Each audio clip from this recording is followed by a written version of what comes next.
नमस्कार दोस्तों, स्वागत है आपका हमारे YouTube चैनल ऑनलाइन स्टडी 07 पर। तो दोस्तों, जैसा कि थंबनेल आप देख रहे हैं, सावधान हो जाइए। आपका सीटेट 2024 जो आज पेपर आप देकर आए हैं वो लीक हो चुका है और ये 100% सही खबर है। आपका पेपर फर्स्ट और पेपर सेकंड दोनों ही लीक हो गए हैं। ऐसी सूचना मिल रही है कि बच्चे जब एग्ज़ाम सेंटर पहुँचे उससे पहले ही बहुत से लोगों के पास पेपर पहुँच चुका था, आंसर की आ चुकी थी और वो तैयारी कर रहे थे पेपर करने की। अब समस्या ये आ रही कि आपको करना क्या है, इसके बारे में बात करेंगे और ये भी बताएंगे कि अब आपकी परीक्षा दोबारा हो सकती है अगर आप लोग चाहेंगे तो। देखिए, सबसे पहली बात तो ये है कि जो लोग भी ऐसा काम कर रहे हैं वो बहुत ही गलत कर रहे हैं और जो इनके द्वारा करवाया जा रहा है वो भी बहुत गलत कर रहे हैं। क्योंकि एक बच्चा 2 से 3 महीने तैयारी करता है तब सीटेट या कोई दूसरा एग्ज़ाम पास करता है और ये पेपर तो केवल आपका एलिजिबल एग्ज़ाम है। आप किसी भी बड़े एग्ज़ाम को किसी भी नौकरी के लिए जब टीचर की आप भर्ती कर देखते हैं उसके लिए इसको पास करना ज़रूरी होता है। अगर आपसे ये एग्ज़ाम पास नहीं हो पा रहा है तो निश्चित रूप से आप मान के चलिए आपसे जो मेन एग्ज़ाम होगा वो भी पास नहीं कर पाएंगे। वहाँ भी आपको नकल ही करनी पड़ेगी, वहाँ भी आपको जुगाड़ ही लगानी पड़ेगी। शर्म उन उस इस बात पे आती है, बच्चे तो ऐसा कर सकते हैं क्योंकि उनको वो तो हो सकता है कोई शॉर्टकट अपना रहे हों, लेकिन जो ये पेपर लीक करते हैं पैसा लेकर, मुझे शर्म उन पे आती है कि उनको ये नहीं समझ में आता है कि एक नौकरी पाने के लिए कितनी मेहनत करनी पड़ती है और ये तो केवल एलिजिबिलिटी टेस्ट है, कोई नौकरी का भी फार्म नहीं है। अगर आप अभी से जो बच्चा एलिजिबल टेस्ट वाला फार्म नहीं पास कर पा रहा है उसको आप पेपर लीक करवा के दे रहे हैं तो भविष्य में कैसा मास्टर बनेगा।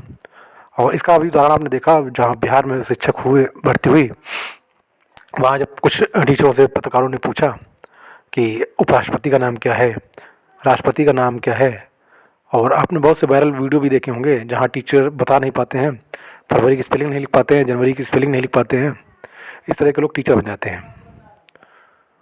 आप लोग थोड़ा सचेत रहिए क्योंकि ये चलता रहता है।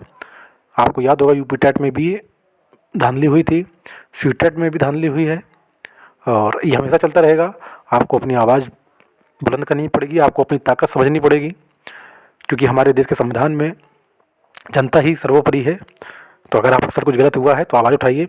आवाज़ कैसे उठाएंगे?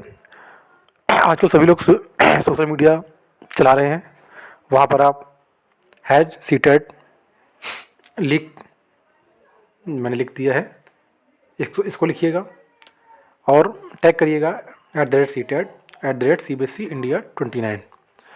ये ऑफिशियल है इनका ट्विटर अकाउंट, तो वहाँ पर अगर आप कर देंगे तो उनके संज्ञान में बात आ जाएगी और संज्ञान में तो उनकी बात होगी। ऐसा नहीं है, कोई छोटा मोटा काम नहीं है ये लीक होना पेपर। लेकिन होता क्या है, जब तक आप शोर नहीं मचाते हैं तब तक किसी की नींद नहीं खुलती है। जब आप शोर मचाएंगे तभी इनकी नींद खुलेगी। आपको मालूम है कि ये 5-6 साल में जो भी भर्ती निकलती हैं, जो भी रिजल्ट आते हैं, जो भी कुछ बदलाव होता है वो बिना शोर के नहीं होता है। आप जब शोर मचाते हैं तब आपका सीटेट का एग्ज़ाम होता है, आप जब शोर मचाते हैं तब आपका रेलवे में रिजल्ट दोबारा आता है, आप जब शोर मचाते हैं तब कोई नई वैकेंसी आती है, जब आप शोर मचाते हैं तो जो आयोग बने हैं, तथाकथित आयोग बने हैं, उनमें कुछ हलचल होती है, बाकी कुछ भी नहीं होता है।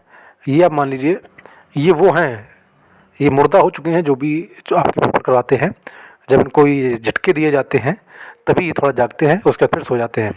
ये कुंभकर्ण की नींद सो रहे हैं सब, इनको आपको जगाना होगा, बताना होगा, क्योंकि मेरे ख्याल से उन बच्चों के साथ भी बहुत बड़ा अन्याय है जो तैयारी करते हैं सीटेट की। और सीटेट का एग्ज़ाम भी ऐसे लोग पास करते हैं जो बिना तैयारी किए केवल कुछ चंद पैसों की खातिर ये एग्ज़ाम भी क्वालिफाई कर लेते हैं। और मैं उन बच्चों की गलती नहीं मानता हूँ जो ये सब काम करते हैं, मैं मानता हूँ जो लोग ये लीक पेपर करते हैं। मेरे ख्याल से जो भी ये पेपर लीक करते हैं उनकी ठीक ठाक सैलरी भी होगी और ठीक ठाक कमाने का जरिया भी होगा। उनको समझना चाहिए जो लड़के पढ़ते हैं अगर उनके भविष्य के साथ खेल रहे हैं तो उनके भी बच्चे होंगे, उनके साथ भी क्या होगा।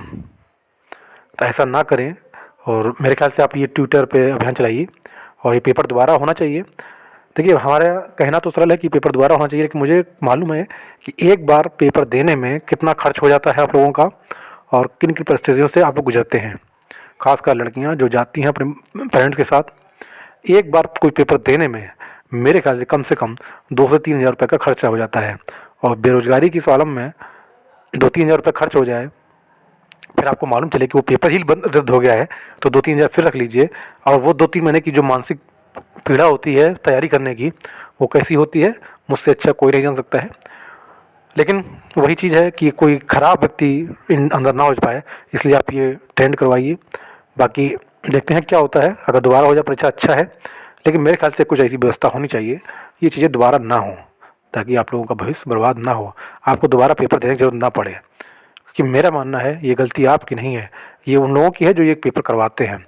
आपके 3,000 रुपये एक बार लें या 2 बार लें, नुकसान आप ही का है। जैसे बीएड में कुछ लोगों को नौकरी दे देते हैं प्राइमरी में, कुछ लोगों को बीएड बैकअप बाहर कर देते हैं प्राइमरी में। मुझे समझ नहीं आता है। आप या तो ये निश्चित कर लीजिए कि एलिजिबल रहेगा या नहीं रहेगा।